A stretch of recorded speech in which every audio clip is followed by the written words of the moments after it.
Uh, in my church group in Greenfield, Massachusetts, at the age of about 16 or 17, I had made a deal with my mom and dad. I was very, very close to my mom and dad. I'm a real mama's boy, and got along with them my whole life, hardly even rough periods. And they went to the Congregationalist Church, the Church of the Covered Dish Supper, in Greenfield, Massachusetts. Massachusetts is an old enough state that you could not charter a town without having a Congregationalist church. And this was the first one in our town, I mean, from back 200 years ago. And I made a deal with my mom and dad that I wouldn't have to go to church services Sunday morning if I went to youth group Sunday night. So we had a pastor, that minister at that church that was fairly hip. You know, he's trying to deal with the children, play a Jim Morrison song once in a while, you know, play the Beatles, far out. And he sincerely wanted us to do some inquiry into theological questions. And I took it very seriously. I may have been the only one in the youth group that did take it seriously. And I read the Bible cover to cover. And I think that anyone who is thinking about maybe being an atheist, if you read the Bible or the Quran or the Torah cover to cover, I believe you will emerge from that as an atheist. I mean, you can read The God Delusion by Richard Dawkins. You can read God is Not Great by Hitchens.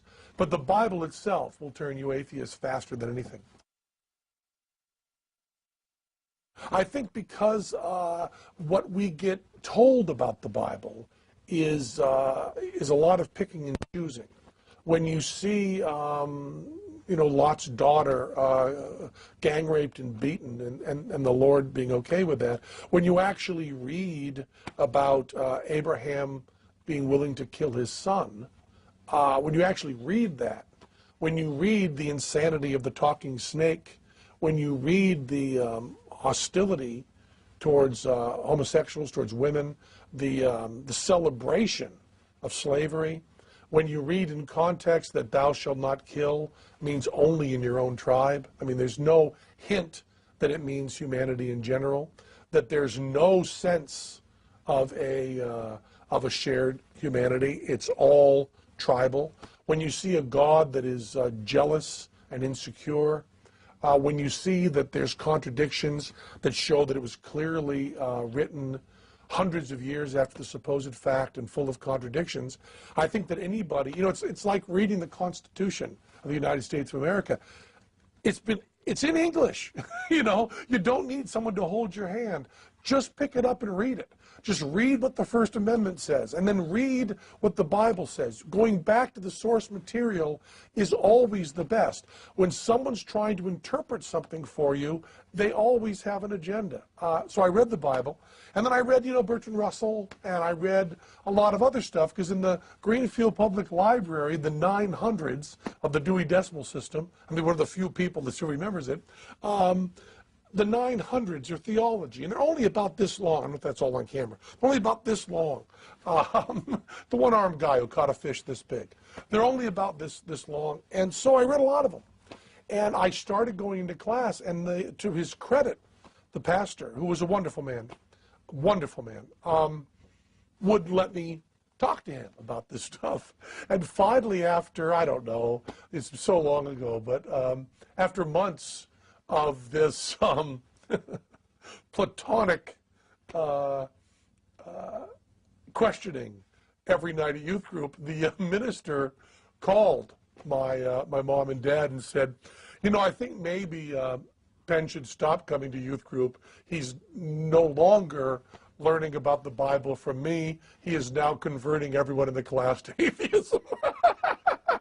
So I was asked to leave, very politely, very nicely, youth group. And then with the help of Martin Mull, Randy Newman, Frank Zappa, the idea that these three men were out-of-the-closet atheists was so inspiring to me and so important to me. And reading interviews with somebody. And I remember being somebody in a religious, and I'm not a religious community like Whack Jobs, but you know, in a community where most everyone was Christian, having those people in interviews say the simple sentence, "There is no God," meant the world to me, and gave me joy, and gave me passion, and gave me love, and gave me confidence. And I think the first time I was interviewed, as presumptuous as this seems, and please forgive me,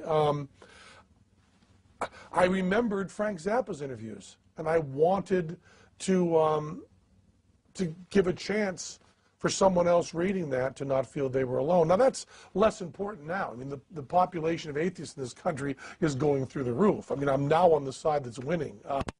You know, it's over 20% by some polls. And I believe, if you counted atheism as a religion, it's the fastest growing religion in the history of the United States of America. So now I'm on the team that's winning, which is an uncomfortable position for me. But back, you know, 30 years ago, 40 years ago, it still felt like it meant something. You know, we're several years behind gay rights, but we're following a much faster path at acceptance.